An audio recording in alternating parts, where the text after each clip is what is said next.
Let's talk some baseball because down there with Kaiser University, you guys look to be like dominating before the COVID epidemic or pandemic hit and kind of put the brakes on your season.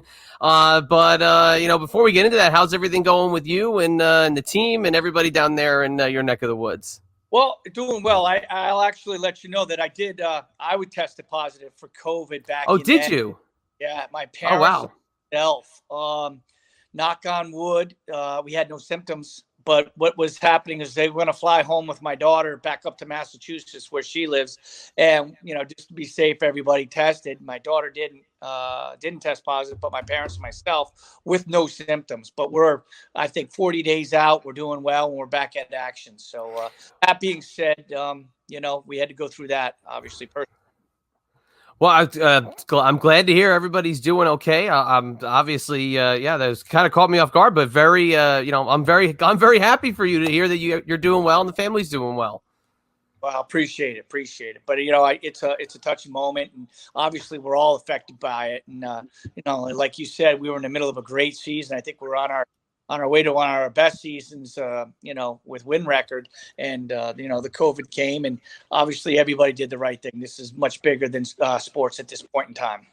Yeah, and you get to see what it was like, firsthand because we watched how spring training was just shut down, and we've been talking about it here on the air for a couple of weeks. Like, we started to get breadcrumbs. Are they going to resume the season? Is it coming July 4th? Is it coming the end of July? And we see it's on the horizon. But for you guys were in the heart of playing, and you got to see how it was. So, what did they do to you first? Did they kind of give you a warning, or was it just shutting up shop, out of the blue?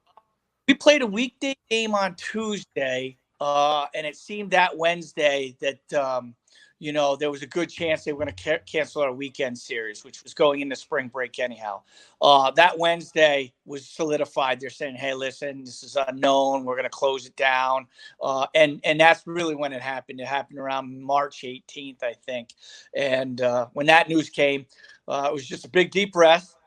Realized there was something bigger and more important than baseball, and I just Right. really gathered myself and really how I was going to tell the team, because you've got 30 guys that are emotionally and invested in this, and that's all they want at that point in time.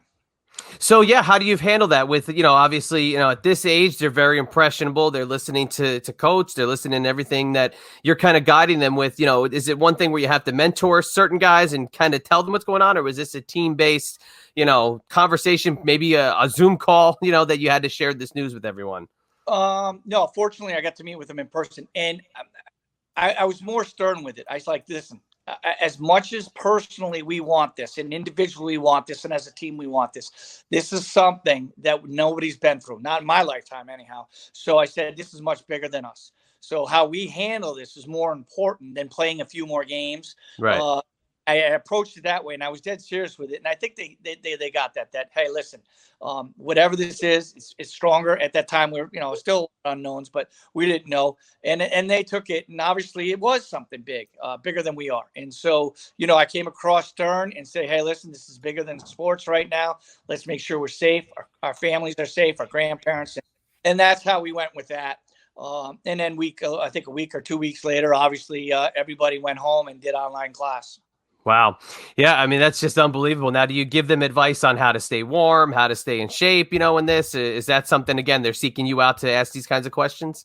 Yeah, so what we did was, obviously we're in the middle of our season, having a great season. So what I did, and I was lucky and unfortunate with my background, we had Zoom meetings every Wednesday. I had Eduardo Perez, Ken Oh, Griffey, very nice. Ken Griffey jumped on, Pat Henkin, and Johnny Damon talked to the boys, to get that, give them something to look forward to, obviously, when we're going through this. And those guys came on for about an hour once a week, and we just had great fun with it and talking shop. Now that's awesome, and it seemed like that was a good way to kind of keep everybody, in a good state of mind. Was to be able to really bring to the front a lot of baseball talk, and we've talked about it with writers on the show and other former players. Like, we've seen all the classic games to death, we've heard all the lists, the top 10 this, the top 10 that. But that's great that you're able to kind of tap into people that and get them in there to keep these guys motivated and talking. That's really cool. Yeah, it was. It's you got to keep them connected with you. And again, I don't know what they're thinking. They haven't been through this, and we just want to make sure that there's a positive, light to this as well. Yeah, absolutely. So where are you guys in terms of, the thought of either, obviously, I don't know if resuming the season's obviously probably not going to happen, but in terms of the next year and coming, like, what have you guys had plans? Have you had discussions yet? Well, we had broke out our Zoom meetings a couple weeks ago. Let them have their summer, right? Enjoy that as much as they can. And then we're planning on starting back up in September. Oh, okay, great. Yeah, we're fall ball that is. So Right. they gets together, we start practices, and we're looking to move forward. Waiting on what we hear. Are we going to online classes? Are we doing a hybrid type thing?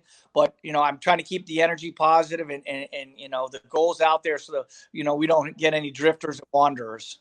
Right. And I love, what you're talking about with classes. So obviously, you're stressing the academic side of it in a lot of ways because that's just as important as furthering your skills and making yourself a better ball player. How much of the academics plays into a player's performance throughout the year? Do you see how they kind of go up and down, if they are struggling on the academic side? I'll be honest with you. And it was same in my case. I believe when you're playing baseball and you have something to look forward, your time management, your focus, knowing that at the end of the day, there's a game. I think they actually could do better and did really do better in the spring because they have something to look forward to, right? Right. Their time management's already set for them. Sometimes with the young kids, if they don't have something to look forward to, their time management's off, and obviously their grades are affected. But we stay on top of it. We recruit character first. If they've got good character, then we can build on that with resources and whatever they need to be better people and better baseball players. Now, have you been paying attention to what's been going on with the major league season and the trials and tribulations of, what either is lying in front of us or potentially a start and stop? Obviously, now somebody that we know, had, the sickness, it's one of those things where one guy gets it on a team during this thing, it could wipe out a whole staff. So have you been following this whole development? I have been following it. I obviously don't have inside scoops. Obviously, I everybody's pushing for something, some normalcy. I get it.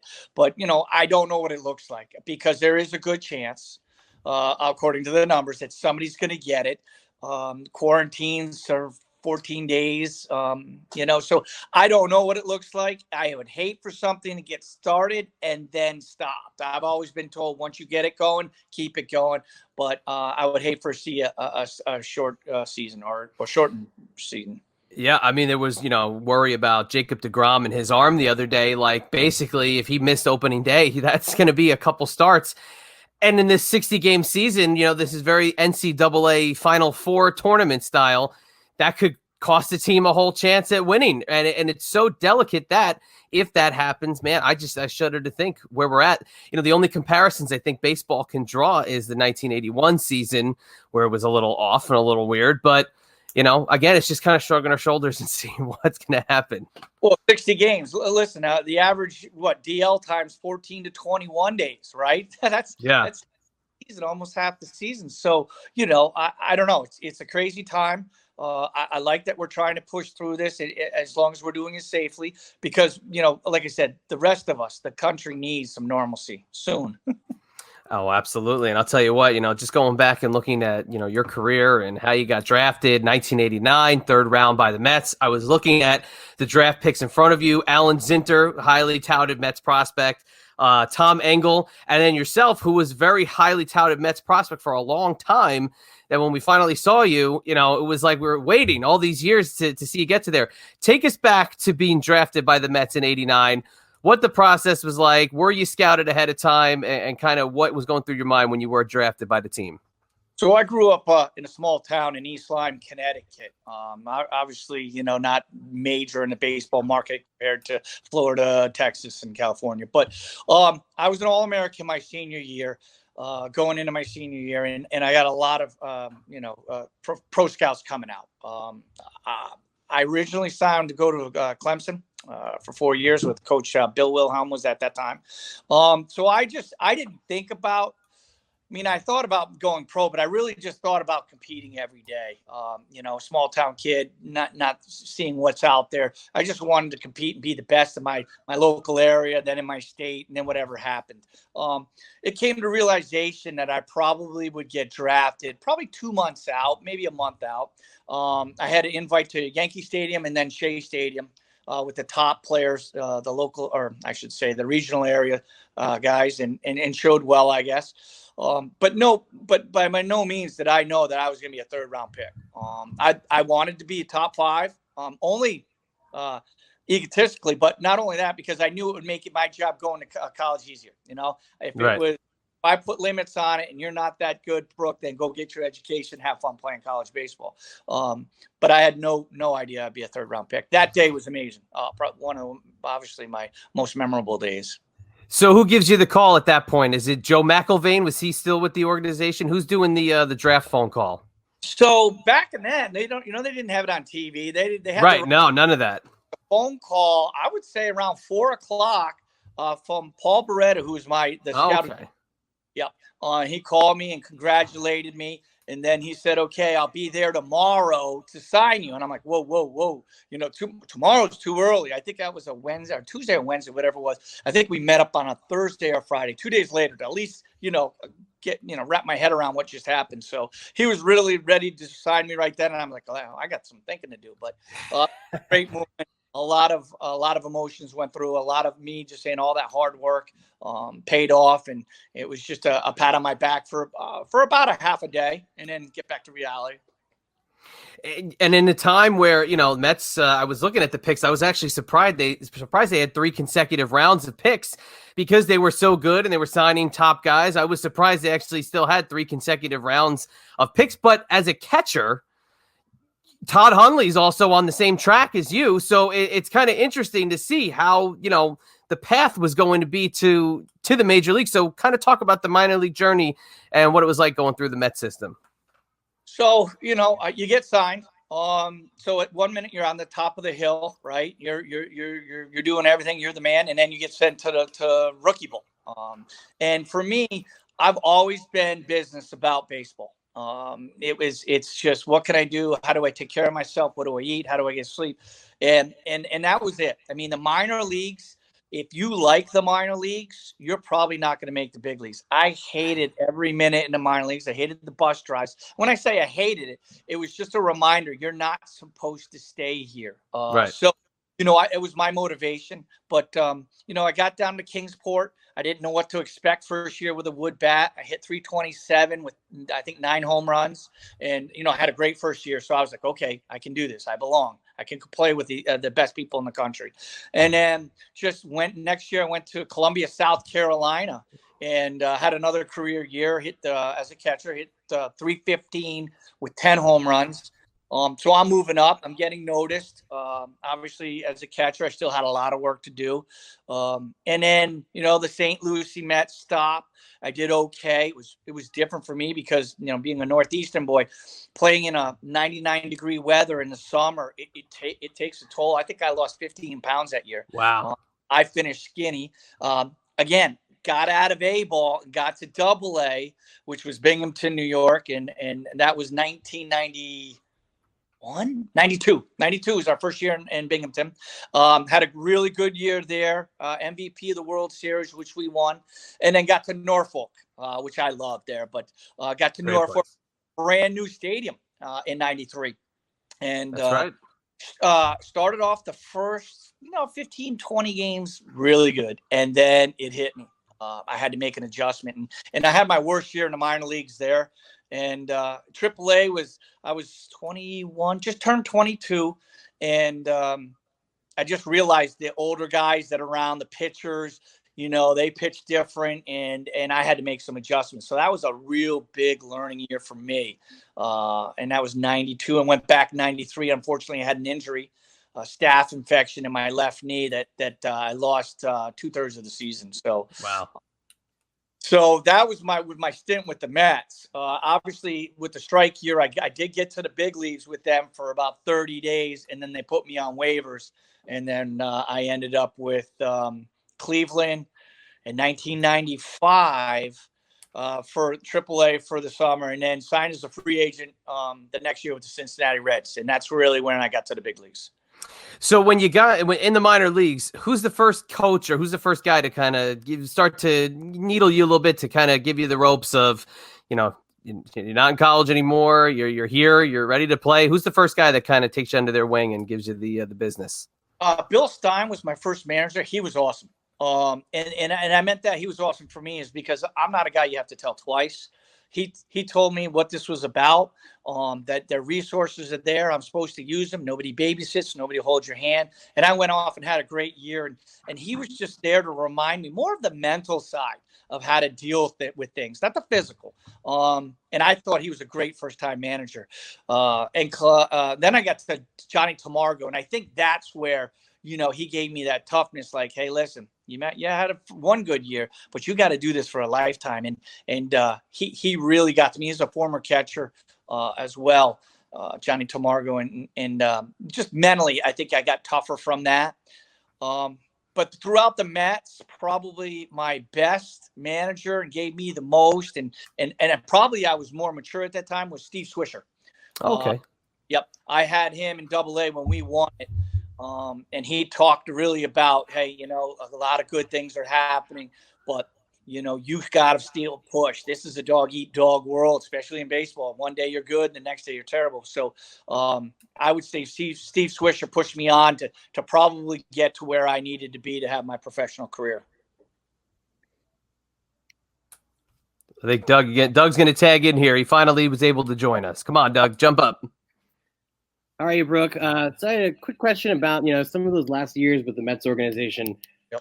What was it like finally getting the call after being in the organization for 6 years? You only, like you said, you only spent about 30 days with the big league club, but, did you make the team out of spring training in 95? Yeah, that was the strike year. So here's how, they had an expanded roster. I hadn't been cut yet. So I'm like, I talked to Steve Swisher, who at that time was the big league coach. And I'm like, listen, I haven't been cut yet. I haven't been told I'm going. What do you do? He goes, you bring your luggage no matter what. Tomorrow you're going to find out no matter what, whatever they tell you. I think he already knew the answer. But so I'm sitting there going, I have no idea. Am I going north, south, west, east, where, whatever. So I bring my luggage. And then the day goes on. We play our last game. I get a pinch hit, I believe. I want to say in spring training, and won the game. It was great. Okay, and I'm like, okay, here it comes. The Dallas is, they're gonna pull me in and send me somewhere. Next thing you know, bus calls there. I jump on the quick as I can, hid behind the seats, and that's how I was told. Nobody ever told me I wasn't going. So I did exactly what everybody else did. And next thing you know, that's how I knew I was in the big leagues, is when I landed in New York. And then your first hit comes off Jeff Facero. Tell me about that, getting that out of the way. I was just shell-shocked and, wide-eyed little kid back then. And I'm sitting there going, okay, pinch hit. So I come up and I'm like, oh, okay. And thank heavens it was a great mix for me as a left-hand pitcher. He doesn't throw hard, so I didn't have to, emotionally get stressed out. And I got a pitch, a fastball up, and I hit it to the right center gap for a double. And it was great, but I didn't really, cheer and wasn't in the moment because I think at that time it was a close ball game. And so I was just like, oh, okay, I got to hit. And then what do I got to do? Oh my God, I got to think about scoring here. So, after that night, I kind of sat back, got the ball, signed it, and was like, okay, hopefully that's one, but I'm not dwelling on it. I want more. I'm hungry. No, it's crazy. I love those Met teams from that era, and growing up as a Met fan, I got it around my neck. I can tell you, looking in the yearbook every year and seeing your name, and remembering going to Norfolk that first year that stadium opened. That was a big deal. So that was a beautiful facility to go watch a game in. Yeah, it was phenomenal. It really was a great place. No, it absolutely was. But, and oddly enough, Baltimore would become the later home of the Orioles, or Norfolk, excuse me. But you saw your best success with the Orioles. To kind of talk about the years with Baltimore and the organization and kind of finding, your rhythm and really, having a nice couple of years in Baltimore. Well, it really started off for me. I really thought with Cincinnati. I want to go back to that because sure, absolutely. I had a short stint there where I started playing, 4 or 5 games consecutively, and I swung the bat well, and the team won. But for whatever reason, I didn't get my playing time. It is what it is. That's the way the game is. And so, I went to backup role there, and I thought, man, maybe I missed my opportunity. They eventually traded me to the White Sox. And that's where I really knew I could play. I played part-time with Mark Johnson, and I hit 298 with 9 home runs. I knew that I could play then. And in 2000, I come back. I broke a foot, so I missed a third of the season, a little bit of that. Came out hitting really well, and next thing you know, when it came to the trade deadline, I got traded to Orioles for Harold Baines. And Charles Johnson. They went to White Sox for the playoff run. I went to Baltimore, and that's when the Baltimore Orioles, when they started dumping the Will Clarks and all those like guys that they had. And we actually just talked to Mike Trombley about that team and the veteran presence that they had of the Will Clarks, the Harold Baines, Ripken, and everybody else, Charles Johnson. And you come in literally as that's now starting to get picked apart piece by piece. So you're coming into a new breed and a new, basically a new face of the team. So kind of what was that adjustment like for you? Well, for me, I don't know why I got traded, but I'm sure it was the right thing for the White Sox. But I looked at it as like, okay, I'm still not established. I'm still hunting for a place. I'm hunting for at bats. I want to play. I want to prove that I can play. So the trade came. I was like, okay, guess what? Nobody promised you anything. Got on a red eye from California it was a Sunday game. I landed in around 6:30, 7:30 a.m. It was a Sunday day game. I got there and I stayed outside the stadium because it wasn't even open till about 7:30, 8 o'clock when the equipment manager showed up, and he goes, "Who are you?" I'm like, "Well, I'm the catcher you guys traded for." He goes, "Oh, we were told you weren't going to come for 2 or 3 days." I was like, "No, I'm here." So I suited up and played that day against the Cleveland Indians. I remember that, but I got to play. They gave me the opportunity to play, and I went out and I just excelled. I embraced the challenge and the opportunity, and just loved every minute of it. So what's your first impression of Baltimore as a baseball city? It's deserving of a winning team. It's deserving. It has a great market. It has great fan base. And it really wants to win.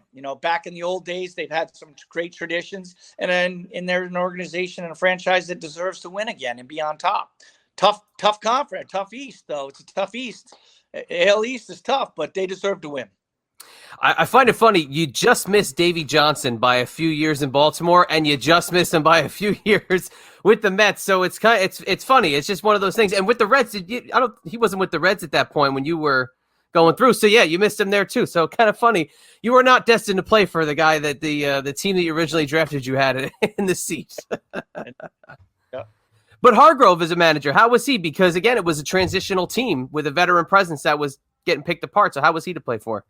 So I don't know, Mike, how he was with Cleveland with those great teams, right? That was supposed to win, the pressure on him. And then, he came to Baltimore, and that team was just star-studded. It was unbelievable. You had Alomar, you had Robbie Alomar.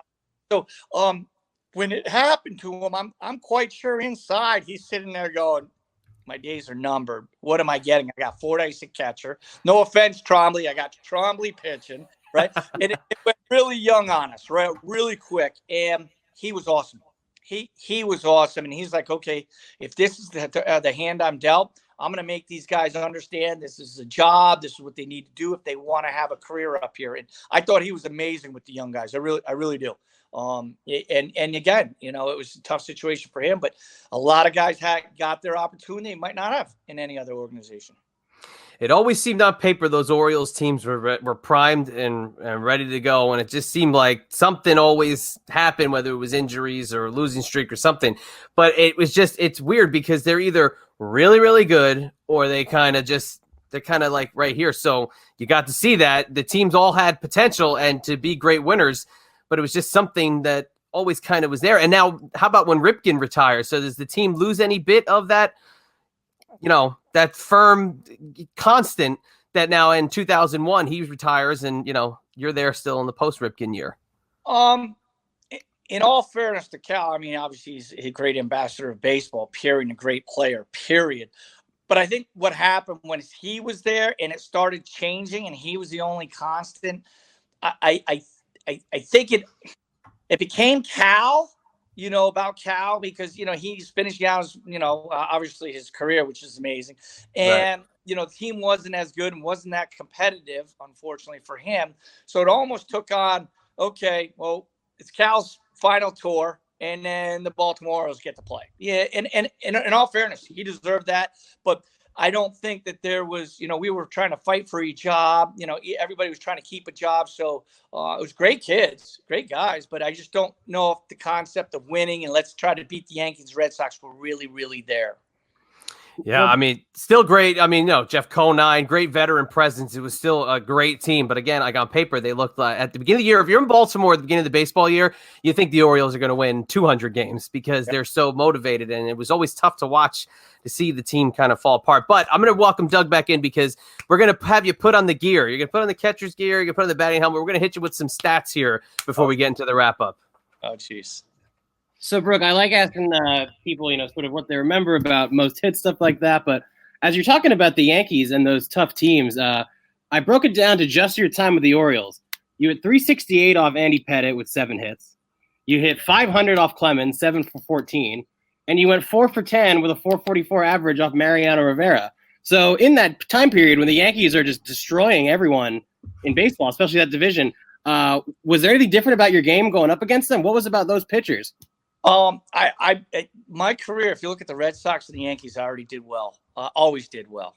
We didn't have much success winning games. So I think what happened was they looked at me in the batter's box and they said, let this little guy hit. He ain't going to hurt us. So, they pitched Conine hard and they pitched the rest of the lineup hard, but they gave in to me and let me get my hits. No, I don't know how to tell you other than I always liked and geared up for the bigger teams. Interesting. So do a little Brook Fordyce trivia here. If I can throw a couple questions at you. There is one person that you had more than 9 hits against in your career, the person that you had the most hits against in your career. Do you know who it is? Most hits in my career. Wakeman? No, Wakefield? It is not Wakefield. He's up there. Yeah. It's a teammate of his. Oh, Lowe. Derek Lowe. Yep, Lowe. I knew once you said that, because I remember he's like, "How do you keep hitting me?" I was like, "I don't know." We would lose a game like 2-0, and I would have 2 or 3 hits. And I said, "Don't ask me. I don't know." Now, on the other end, so you've got 1 home run against many major league pitchers. You've got 2 against Tim Wakefield and Mike Jackson. Yep. You hit 4 home runs against 1 pitcher, and they were all your hits against him. Do you know who it was? Jeez. No. 4 for 10, 4 home runs. Wow. I'm trying to think.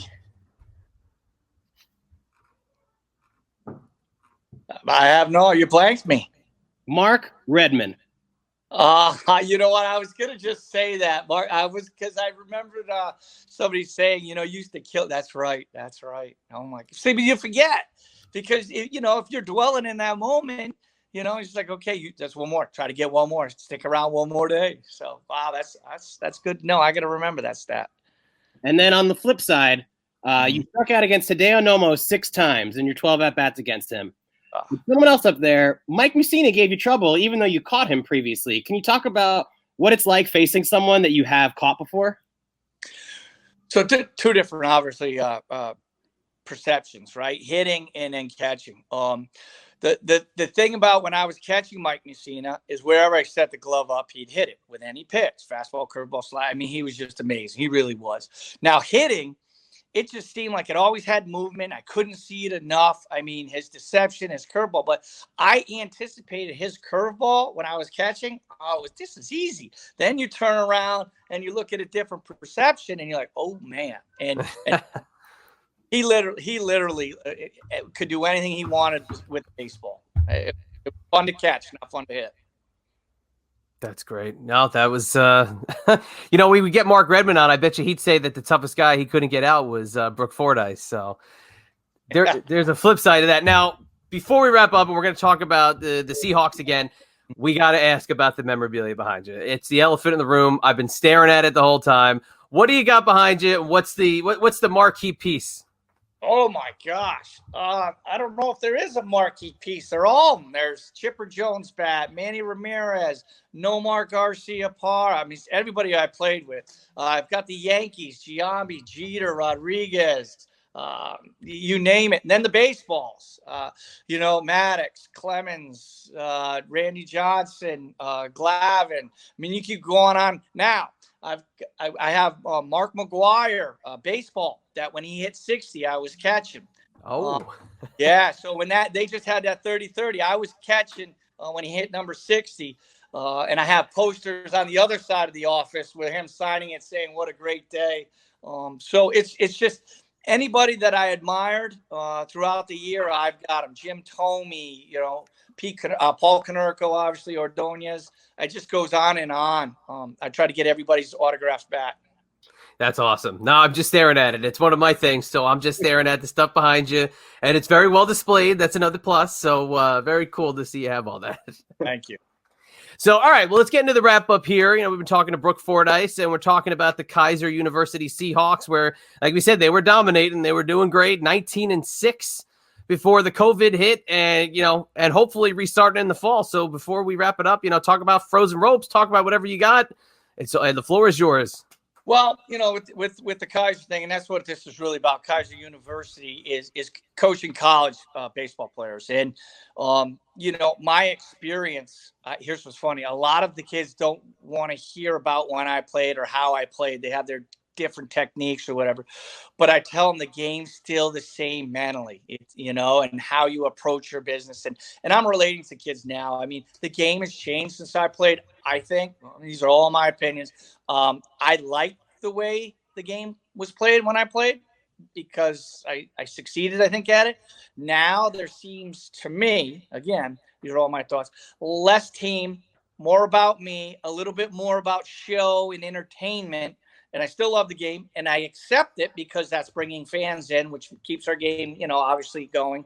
But the mental toughness, I really, really hone in on how hard it is, period, in life to be successful. The discipline, the commitment, not just to the baseball field, but to the every daily activities and things you need to do in life. And, I think we touch base there. I relate with the players, but I remind them that, we're not that good. We're not that bad. If we keep playing, then we can make a difference. And the only thing will let us know is overtime. That's fantastic. And again, just reading about the program and how much success you've had there. It's so cool. Great baseball story. Wonderful to hear it. We really hope you get back on the field and you guys are rocking and rolling, but also that you're feeling better and you're doing well. And that to me is the most important thing. And again, thank you for sharing that earlier in the interview. Well, yeah, thank you. Thank you for having me on. I always like talking the game. It's hopefully it stirs up interest or answers questions, and it keeps baseball alive in people's hearts. Now behind you, do you have the first ball from your first hit? I do. It's probably dead center in the bottom one. It's dead center. Oh, yep, it's dead center there, and that's the only one of me. Everybody else, it's the other stuff is more worth more stuff. Very nice. See, I knew it would be on there. That's why I had to throw it out. So, all right. Well, we're going to head into this wrap. You've been listening to Diamond Conversations. If you want to follow me on Twitter, it's at ChadEMB. If you want to follow the producer extraordinaire, Doug, it's at DougBarclay17. And this has been the place to be, nation's finest, Diamond Conversations with Brook Fordyce. And if that's not enough of us now, then I don't know what to tell you. We'll catch you the next time.